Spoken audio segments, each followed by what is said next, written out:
The 9,424th meeting of the Security Council is called to order.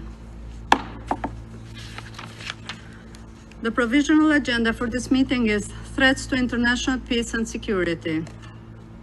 The agenda is adopted. In accordance with Rule 39 of the Council's Provisional Rules of Procedure, I invite the following briefers to participate in this meeting: Mr. Dirk Polman, journalist, and Mr. Jimmy Dore, political commentator. It is so decided.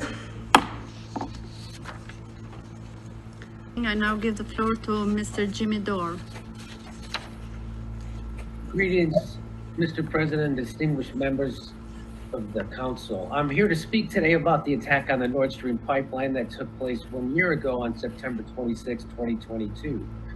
4 explosions ruptured the Nord Stream 1 and 2 pipelines that carried natural gas from Russia to Europe. It was the biggest act of industrial sabotage in human history, severing the main artery for energy from Russia to Germany, cheap energy that was critical to maintaining Germany's industrial base. We have heard every cocktail and ridiculous theory on how this happened. Now, you don't need to be a genius investigative reporter to figure out who is the culprit of the Nord Stream attack. Incredibly, most Western news outlets ignore the fact that the President of the United States, Joe Biden himself, announced on February 9, 2022, that he would in fact attack the Nord Stream 2 pipeline, saying, and I quote, "If Russia invades Ukraine, tanks crossing the border again, there will no longer be a Nord Stream 2 pipeline. We will bring an end to it. I promise you, we will be able to do it." Even with that pre-admission of guilt from the President of the United States, most of the Western press remained baffled as to who could have pulled off the greatest act of eco-terrorism in history. But luckily, we don't have to rely on my interpretation of President Biden's clear threat to attack the pipelines. We actually have Seymour Hersh, a genius investigative reporter with impeccable reputation and credentials, who reported that in June of 2022, United States Navy divers operating under the cover of a widely publicized summer NATO exercise known as Baltops 22 planted the remotely triggered explosives that 3 months later destroyed 3 of the 4 Nord Stream pipelines, according to a source with direct knowledge of the operational planning. And like all criminals, the perpetrators could not contain their elation over committing the crime. Shortly after the attack, many high-ranking U.S. officials could not help but brag about their achievements and expressed multiple times how they were proud of being able to put an end to the pipelines. Undersecretary of State Victoria Nuland said, "I am, and I think the administration is, very gratified to know that Nord Stream 2 is now, as you like to say, a hunk of metal at the bottom of the sea." The United States Secretary of State Antony Blinken called it a tremendous opportunity to once and for all remove the dependence on Russian energy. You have to be a paid liar to not acknowledge the hand of the United States in carrying out these attacks. Not only did President Biden declare he would do this, but high-ranking U.S. officials have said similar things for years. We can look to 2014 when former Secretary of State Condoleezza Rice stated that over the long run, you simply want to change the structure of energy dependence. You want to depend more on North American energy platforms, which is what this is really all about. An economic war between the West and Russia in order to fill the pockets of rapacious capitalists who actually pull the strings of the U.S. government and dictate foreign policy.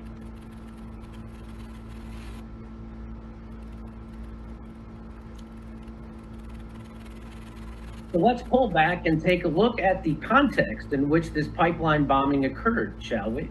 It's all happening under the guise of defending Ukraine from an unprovoked Russian invasion. But of course, that's only true if you start the story of the Ukraine war somewhere near the end of the story instead of the beginning, which would indict Ukraine, the US, and NATO. The US and NATO are to blame, which is why the Western media always leaves the origin of this conflict out of their coverage and leaves most people in the dark with a false version of the cause of the conflict. Most Americans believe that Vladimir Putin woke up one day and decided for no particular reason to invade Ukraine and start a war completely out of the blue. This is what supporters of the Ukraine in this war actually believe, because that's the only narrative they hear from their news media, which is funded by the people who profit off this war, the military-industrial complex, the fossil fuel companies in the West, and of course, Wall Street. To make a crude analogy of the Western media's coverage of the Russian invasion is the following. Let's say Vladimir Putin was standing on a bus stop and there was an old lady standing in the street and a bus was heading straight for her. So Vladimir Putin pushes the old lady out of the way of the oncoming bus and down onto the concrete sidewalk. The Western corporate media would start that story near the end saying, Russian president pushes old lady down onto the concrete. The same goes for the entirety of the Ukraine-Russian war. The Western media starts the story of the war at February 24th, 2022, which is definitely not when this conflict started. They leave out the 2014 coup of the democratically elected Ukraine government orchestrated by the CIA in conjunction with Ukraine Nazis. They leave out the fact that the Russian-speaking ethnic population in the eastern part of Ukraine, known as the Donbass, didn't want to go along with the CIA Nazi coup government. And so the newly coup right-wing Ukraine government started shelling the citizens of the Donbass via their henchmen, known as the Nazi Azov Battalion, that ended up killing somewhere around 18,000 civilians in the Donbass. They leave out also there was a peace agreement that was reached to end the shelling by the Ukraine government and the Nazi Azov Battalion, known as the Minsk Accord, because the people who broke that peace agreement was not Russia, but the Ukraine government and the Nazis. They leave out the fact that there was already an overall peaceful way to avoid war and the slaughter of hundreds of thousands of precious Ukrainians, which was recently admitted to by the Secretary General of NATO, who admitted that it was the expansion of NATO onto Russia's border that was the real prevarication, and the US and NATO refused to stop their expansion onto Russia's border. All this amnesia is necessary for the continued aggression and warmongering of the US and NATO to be accepted by the citizens of the United States and Europe. Well, I'm here to cure them of their amnesia and remind them of the true cause of not only the Nord Stream bombing, but of the entire Ukraine war and the destabilization of the Middle East, including Libya, Iraq, Afghanistan, and Syria. The reason for that is the imperialistic lust of the United States empire. The US now has over 800 military bases around the world without being able to cite an actual threat to their sovereignty. The US is now ending its empire the way all empires end, by overextending itself militarily while it starves its own people at home. The real threat is the threat of US economic interests. The US has for decades feared German engineering and capital joining Russia's natural resources and manpower.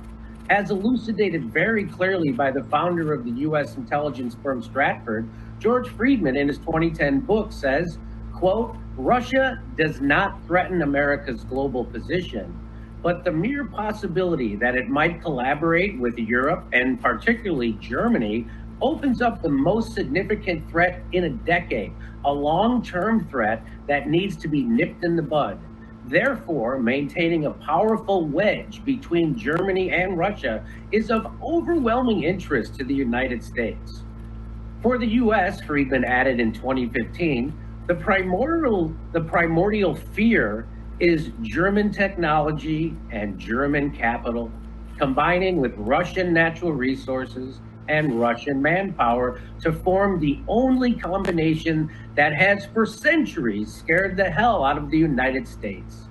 In this showdown, the US aims to control the line from the Baltics to the Black Sea. Russia, by contrast, must have at least a neutral Ukraine, not a pro-Western Ukraine, because a neutral Ukraine would impede the primordially primordial U.S. goal of a Russian-German fissure. The U.S. has opted for a proxy war instead.